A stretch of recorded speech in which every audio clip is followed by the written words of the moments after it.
तो फाइनली आप सभी के बेहद डिमांड पे वीडियो आ चुका है WBJEE 2024 का।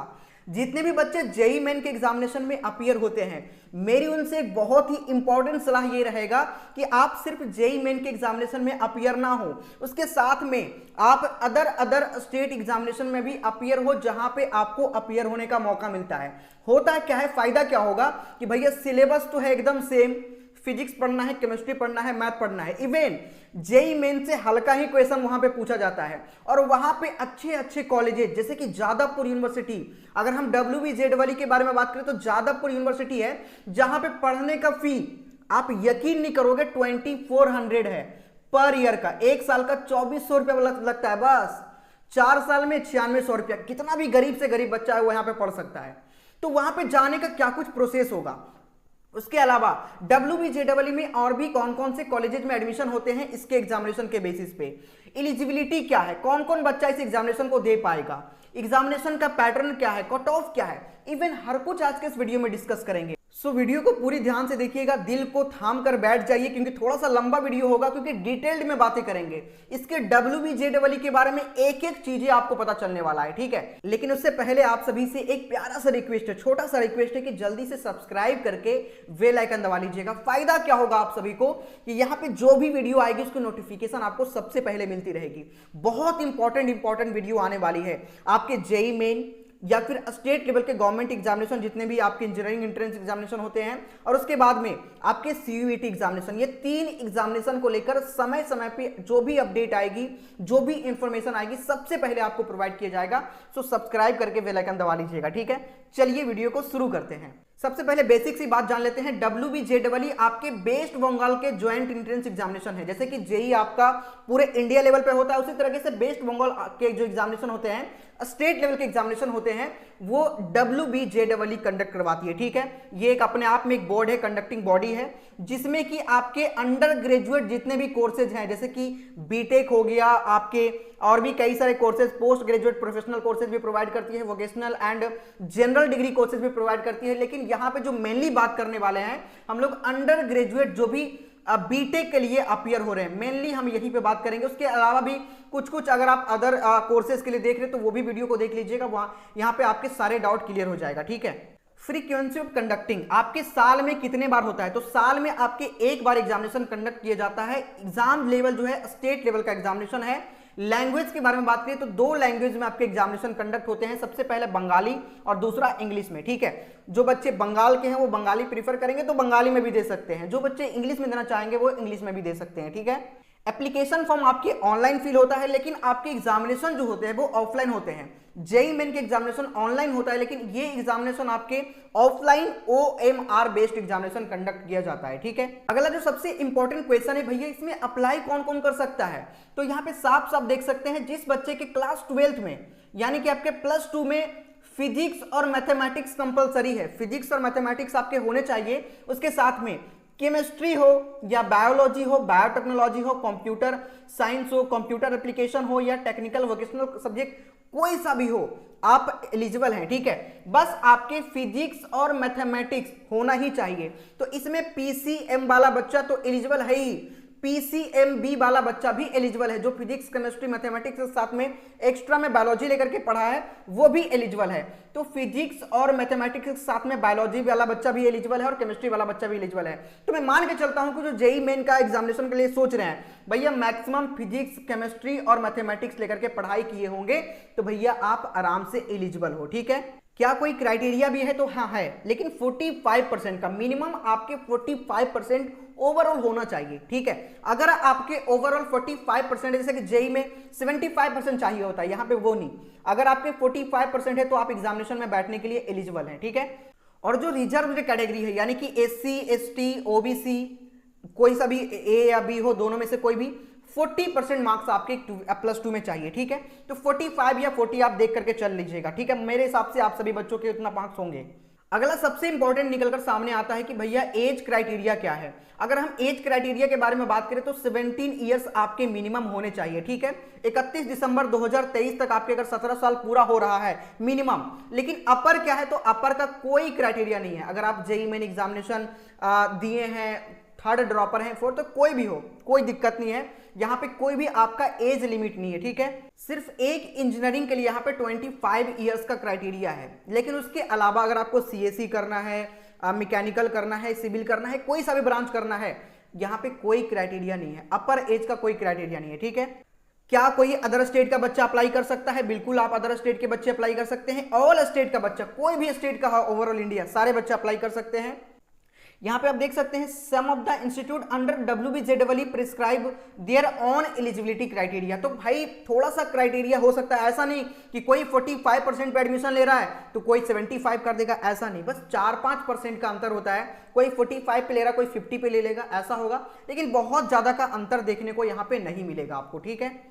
अब यहाँ पे पार्टिसिपेटिंग इंस्टीट्यूट, जो बहुत इंपॉर्टेंट बात निकलकर सामने आता है, भैया कितना इंस्टीट्यूट है, कहां पे हम एडमिशन ले सकते हैं। तो टोटल 11 यूनिवर्सिटी कॉलेज है, यहां पे आप देख सकते हैं, ठीक है। 9 स्टेट गवर्नमेंट इंजीनियरिंग कॉलेज है, 9। उसके बाद में 1 स्टेट गवर्नमेंट फार्मेसी कॉलेज है, जो बच्चे फार्मेसी करना चाहते हैं उनके लिए। 1 सेंट्रल गवर्नमेंट इंजीनियरिंग कॉलेज है। 8 प्राइवेट यूनिवर्सिटी है। 63 प्राइवेट इंजीनियरिंग कॉलेज है, जो बच्चे प्राइवेट से इंजीनियरिंग करना चाहते हैं उनके लिए 63 कॉलेजेस हैं। 26 stand loan private pharmacy colleges यहां पे हैं। तो आप ये सारे कॉलेजेस के बारे में देख सकते हैं, जिसमें आपके लिए सबसे इंपॉर्टेंट निकलकर सामने आता है कौन कौन सा। तो ये जो 11 यूनिवर्सिटी है वो, उसके बाद में इसके बाद में सेंट्रल गवर्नमेंट जो कॉलेजेस हैं इंजीनियरिंग कॉलेज वो, और प्राइवेट यूनिवर्सिटी है वो, और उसके बाद में 9 स्टेट गवर्नमेंट इंजीनियरिंग कॉलेज है। ये सारे कॉलेजेस आपके लिए बहुत ही ज्यादा इंपॉर्टेंट हो जाता है जो बच्चा बीटेक करना चाह रहे होंगे, ठीक है। आगे बात कर लेते हैं सबसे बड़ा सवाल, भैया जादवपुर यूनिवर्सिटी के बारे में बहुत नाम सुना है इसका, IITs के लेवल का बताया जाता है। क्या सच में IIT के लेवल का है? भैया सच में IIT के लेवल का है। अगर हम यहाँ के हाईएस्ट पैकेज की बात करें तो 1.4 करोड़ पर एनम गूगल में लगा है। ये 2023 का डेटा है, इस बार का 1.4 करोड़ पर एनम का पैकेज लगा है भाई, जो काफी ज्यादा IITs का टक्कर का है। NIT में भी बात करें तो तिरुचि, वारंगल, इन सभी को छोड़ दे तो इसके टक्कर का कोई NIT भी नहीं है। मतलब कह सकते हैं कि IIT के लेवल का कॉलेज है। और यहाँ की फीस सुन करके तो बिल्कुल आप चौंक जाओगे। कितना है फी? यकीन नहीं होगा आपको। कितना है? 2400 पर ईयर, यानी 9600 में आपका कंप्लीट बीटेक हो जाएगा। ये ट्यूशन फी की मैं बात कर रहा हूं, हॉस्टल में इसका भी बहुत कम। यानी अगर आपके पास 20,000 रुपया है ना, तो वहां से आप बीटेक आराम से करके निकल जाओगे। जबकि अगर हम NIT की बात करें, IIT की बात करें, तो वहां पर भी पढ़ने में आपको कम से कम, अगर आप जनरल कैटेगरी से हैं या OBC कैटेगरी से भी हैं, तो कम से कम आप 2 से 2.5 लाख रुपए तो रख ही लो पढ़ने का। लेकिन यहां पे आपके सिर्फ और सिर्फ 9600 में हो रहा है, यानी 10,000 के अंदर में आपका कंप्लीट बीटेक हो जाएगा ट्यूशन फी। अगर हम वही बात करें तो गवर्नमेंट में सबसे टॉप लेवल का कॉलेज वहां पे है जादवपुर यूनिवर्सिटी। और वहीं अगर हम बात करें प्राइवेट में तो अमेठी यूनिवर्सिटी, जिसका highest package 61.75 lakh per annum गया है, और यहाँ का average package 5.5 lakh per annum है। और अगर हम यहाँ का एवरेज पैकेज की बात करें तो भाई 10.2 लाख पर एनम, और अगर मीडियन की बात करें तो भैया 20-25 लाख का पैकेज तो यहाँ पे लगना ही लगना है, अगर आपका जादवपुर यूनिवर्सिटी में सिलेक्शन हो जाता है तो। अब जादवपुर में सीट कितना है भैया, इसमें जाने के लिए हमें क्या करना पड़ेगा, इसका बहुत नाम हमने सुना है, आगे बात कर लेते हैं उन सभी का भी। लेकिन उससे पहले फिर से एक बार रिक्वेस्ट करेंगे कि भैया सब्सक्राइब करके बेल आइकन दबा लेना, बहुत इंपॉर्टेंट है। इसी तरह की बहुत सारी आपको इन्फॉर्मेशन यहाँ से आने वाले टाइम में भी प्रोवाइड किया जाता रहेगा, ठीक है। देखो नंबर ऑफ अपीयर्ड स्टूडेंट, इसमें कितना बच्चा अपीयर हो रहा, कंपटीशन क्या है, यहां से आपको पता चल जाएगा। 2023 में 1,24,919 बच्चा अपीयर हुआ था, वहीं 2022 में 81,393। भाई देखो लगातार नंबर ऑफ अपीयर्ड स्टूडेंट बढ़ रहा है। जैसे जैसे बच्चों के अंदर जागरूकता आ रही है, वो देख रहा है, वो सोच रहा है कि भैया मुझे इसमें अपीयर होना चाहिए, अच्छे अच्छे कॉलेजेस यहाँ पे मुझे यहाँ पे भी एडमिशन मिल जाता है। और मैं बताऊं यहाँ के जो प्राइवेट कॉलेज भी है ना वेस्ट बंगाल का, वो भी बहुत अच्छा है भाई। बहुत सारे जो आप प्राइवेट कॉलेज देखते हो अदर अदर जगह पे ना, उन सभी से तो बहुत अच्छा मुझे वेस्ट बंगाल का कॉलेज मिलता है। भैया प्लेसमेंट गारंटीड वहां पे करवाते हैं, गारंटीड प्लेसमेंट है ना। 2021 में 65,170 बच्चा अपीयर हुआ, वही बढ़कर के 81,393 2022 में हो गया, और 23 में 1,24,919 बच्चा अपीयर हुआ था। और भाई इस बार 2024 में आप मान के चलो मिनिमम 2 लाख बच्चा तो यहाँ पे अपीयर होगा ही होगा, इतना तो बच्चा आप मान के चलो ही चलो, ठीक है। तो भैया कंपटीशन भी कम है। जेई मेन में बैठ रहे तो भाई 13 लाख बच्चा के साथ कंपटीशन हो रहा है, यहाँ पे इतने कम बच्चों के साथ मुझे कंपटीशन हो रहा। मान के चलते हैं थोड़े से सीट वहां पे ज्यादा है, यहाँ पे थोड़े से सीट कम है, लेकिन जो भी सीट है भैया बहुत अच्छा सीट है, ठीक है। अगर आपका भगवान ना करे जेई मेन में सिलेक्शन नहीं होता है, मैं तो चाहता हूं कि वहीं पे सिलेक्शन हो, आपको आईआईटी जेनआईटी मिले, लेकिन भगवान ना करे ऐसा हो। लेकिन अगर आप उसके अलावा अगर डब्ल्यूबी टारगेट करके भी चलोगे, उसके अलावा मतलब एक बैकअप प्लान लेके चलोगे, तो ये आपके लिए बहुत बेस्ट रहेगा। तो बैकअप में एक एग्जामिनेशन तो एक या 2 एग्जामिनेशन आप बैकअप में लेके ही चलो, मेरा ऐसा मानना है। क्योंकि जेई अगर धोखा दिया तो फिर भाई यहाँ पे आपको मिल जाएगा अच्छे कॉलेज में एडमिशन, ठीक है। इंपॉर्टेंट डेट्स के बारे में बात कर लेते हैं। एप्लीकेशन फॉर्म कब तक रिलीज किया जाता है, तो 23 दिसंबर 2022 को जो है एप्लीकेशन फॉर्म रिलीज हो गया था 2023 वाला। जो 23 वाला पिछले साल एग्जामिनेशन हुआ था उसका जो नोटिफिकेशन था वो 23 दिसंबर को आ गया था। तो मानकर चलिए कि इस बार दिसंबर के एंड में आ जाएगा एप्लीकेशन फॉर्म, ठीक है। दिसंबर 2023 जो चल रहा है इसी में आपके एप्लीकेशन फॉर्म भी आ जाएगा।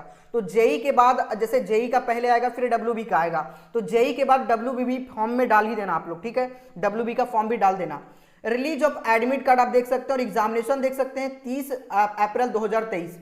30 अप्रैल 2023 को आपके एग्जामिनेशन कंडक्ट हुआ था 2023 का। इस बार आप कह सकते हैं कि आपके थोड़े से पहले होने की चांसेस है, क्योंकि मई में फिर आपका इलेक्शन स्टार्ट हो जाएगा। तो मान के चलिए अप्रैल मिड तक आपकी एग्जामिनेशन कंडक्ट किया जाएगा। हाँ, आप ये कहेंगे कि भैया उसमें मेरा बोर्ड रहेगा, तो बोर्ड को देखते हुए, बोर्ड के मद्देनजर चीजें जो वहां पे चलेगी। और आपके 1 डे सिंगल डे एग्जामिनेशन होता है, एक ही दिन एग्जामिनेशन कंडक्ट होगा, तो बच्चों को बहुत ज्यादा प्रॉब्लम का सामना नहीं करना पड़ेगा, ठीक है। बाकी डेट्स वगैरह आप रोक करके वीडियो को देख लेना। जो इंपॉर्टेंट बातें हैं वो हम लोग कर लेते हैं। जो जनरल कैटेगरी का बच्चा है उसके लिए एप्लीकेशन फॉर्म फिल करने का 500 रुपया लग रहा है। एससी एसटी ओबीसी वाले बच्चों के लिए 400 रुपया फी लगेगा, ठीक है। सबसे बड़ी बात एग्जामिनेशन पैटर्न के बारे में जान लेते हैं। पेपर 1 और पेपर 2, ठीक है, 2 पेपर में आपके एग्जामिनेशन होंगे, जिसमें मैथमेटिक्स थोड़ा सा हाई वेटेज होता है, इसलिए थोड़ा सा वहां पे मैथमेटिक्स का अलग ही पेपर बना हुआ है। और पेपर 2 में फिजिक्स और केमिस्ट्री के जगह पे अगर आपका बायोलॉजी है तो फिजिक्स और बायोलॉजी आएगा, और अगर आपका फिजिक्स और केमिस्ट्री है तो फिजिक्स और केमिस्ट्री आपको मिलेगा, ठीक है। 2 पेपर में होंगे, 4 घंटे का एग्जामिनेशन होता है। मल्टीपल चॉइस क्वेश्चन 200 मार्क्स का आपका एग्जामिनेशन कंडक्ट होता है, जिसमें से 100 मार्क्स का आपका टोटल मैथ्स ही होता है। कैटेगरी ए के बारे में बात करें तो 1 marks question with 1 correct answer. देखो 3 टाइप के क्वेश्चन आएंगे। सबसे पहला 1 मार्क्स क्वेश्चन, 1 नंबर के क्वेश्चन रहेंगे, और एक 2 मार्क्स के क्वेश्चन रहेंगे। देखो 1 नंबर का जो क्वेश्चन रहेगा जिसमें 1 करेक्ट आंसर रहेगा, ठीक है, 1 करेक्ट आंसर। जैसे कि आपको 4 ऑप्शन में से 1 ऑप्शन करेक्ट रहेगा, वो आपको टिक करने का रहेगा। पहला नंबर क्वेश्चन ये हो गया। दूसरा कैटेगरी का जो क्वेश्चन आपके आएंगे वो 2 मार्क्स का क्वेश्चन रहेगा, ठीक है, 2 मार्कर क्वेश्चन रहेंगे। 2 मार्कर जो क्वेश्चन आप सभी का रहेगा वो 1 करेक्ट आंसर वाला रहेगा। लेकिन थर्ड जो ऑप्शन आपको यहां पे दिख रहा है 2 marker question but more than one correct answer वाला भी क्वेश्चन यहां पे पूछा जाता है। 3 टाइप के क्वेश्चन यहां पे आपको पूछा जाएगा, ठीक है। अब देखो इसको पूरा ध्यान से समझना, इससे आपका एग्जामिनेशन पैटर्न समझ में आ जाएगा। देखो मैंने क्या बताया कि 3 कैटेगरी के क्वेश्चन आपके आएंगे, जिसमें पहला कैटेगरी का क्वेश्चन 1 मार्क्स का होगा, दूसरा कैटेगरी का क्वेश्चन 2 मार्क्स का होगा, और तीसरा कैटेगरी का क्वेश्चन भी 2 मार्क्स का होगा। आप कैलकुलेट करो, पहले कैटेगरी में यदि हम मैथ्स के बारे में बात करें तो टोटल मैथ्स का क्वेश्चन कितना आएगा, जिसमें अगर हम बात करें मैथ का तो मैथ का 75 क्वेश्चन टोटल आता है, फिजिक्स का 40 क्वेश्चन आता है, और केमिस्ट्री का 40 क्वेश्चन आता है, जिसमें कि निगेटिव कौन सा है, निगेटिव कौन सा नहीं रहेगा वो भी मैं आपको बताता हूं, ठीक है। अगर जो कैटेगरी ये ए है इसमें अगर हम 1 से मल्टीपल करें तो टोटल 50 मार्क्स होता है, और इसमें 2 से करना पड़ेगा, और इसमें टोटल कितना करना पड़ेगा 2 से, तो 20 इधर हो गया, 30 20 50, और 50 कितना हो गया 100। यानी कि जो आपके मैथमेटिक्स है वो 100 मार्क्स का आ रहा है। कैसे आ रहा है 100 मार्क्स का, 1 मार्क्स का आपका कितना कैटेगरी ए वाला क्वेश्चन 50 क्वेश्चन है, जिसमें कि 0.25 का निगेटिव मार्किंग रहेगा। निगेटिव मार्किंग 0.25 का मतलब ये होता है कि अगर आप कैटेगरी ए से 4 क्वेश्चन गलत करोगे तो आपके एक सही जो आंसर आप दोगे उसका भी नंबर कट जाएगा, यानी कि 0.25 का निगेटिव यहां पे रहेगा।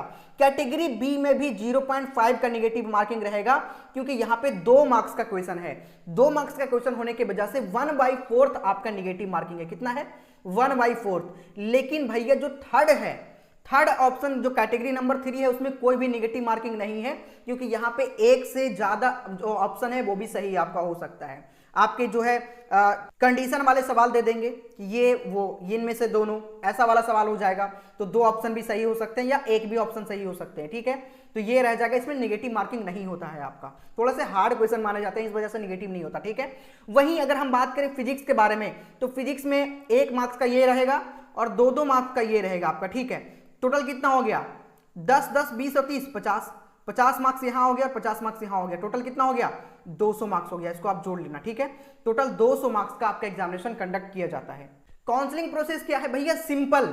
जो आपके जोसा काउंसलिंग होता है ना, आप जानते हो जोसा काउंसलिंग के बारे में, जेईई मेन के एग्जामिनेशन के बाद जोसा काउंसलिंग होता है। इसमें बहुत मदद करेंगे भाई, डब्ल्यूबी में भी मदद करेंगे, जोसा में, जेईई मेन के जो काउंसलिंग होते हैं उसमें मदद करेंगे, कंप्लीट सपोर्ट प्रोवाइड करेंगे। भाई जुड़ो तो सही, सब्सक्राइब करके बेल आइकन दबाओ तो सही।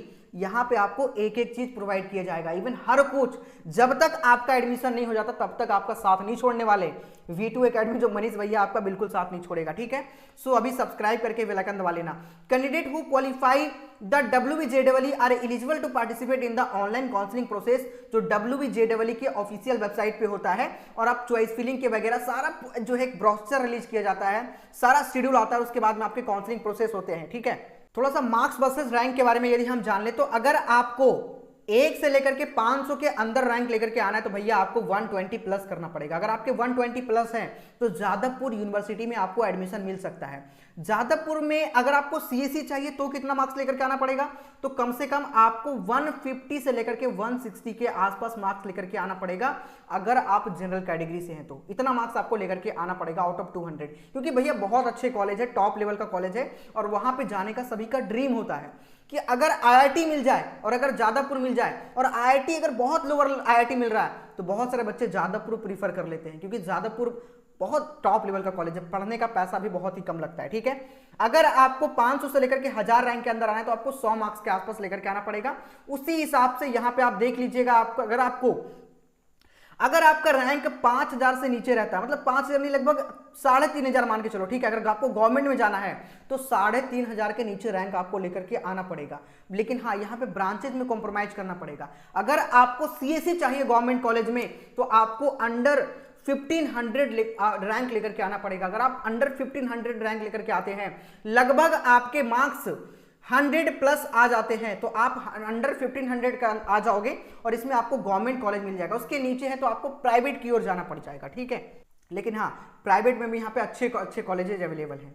देखो, अभी मैंने बात की जादवपुर के बारे में। जादवपुर यूनिवर्सिटी में अगर आपको कंप्यूटर साइंस एंड इंजीनियरिंग चाहिए तो उसका क्या कुछ कट ऑफ जाता है।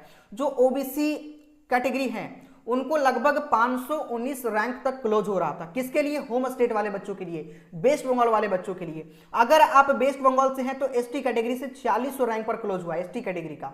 अगर वहीं होम स्टेट से अगर आप OBC B कैटेगरी से हैं तो 259 रैंक पे क्लोज हुआ है। ऑल स्टेट, यानी कि अगर आप बाहर से हैं, वेस्ट बंगाल से बाहर से हैं, तो ओपन कैटेगरी में सिर्फ और सिर्फ 10 रैंक वालों तक को ही CSE ब्रांच मिल पाया है जादवपुर यूनिवर्सिटी में। भाई कंपटीशन थोड़ा सा टफ है।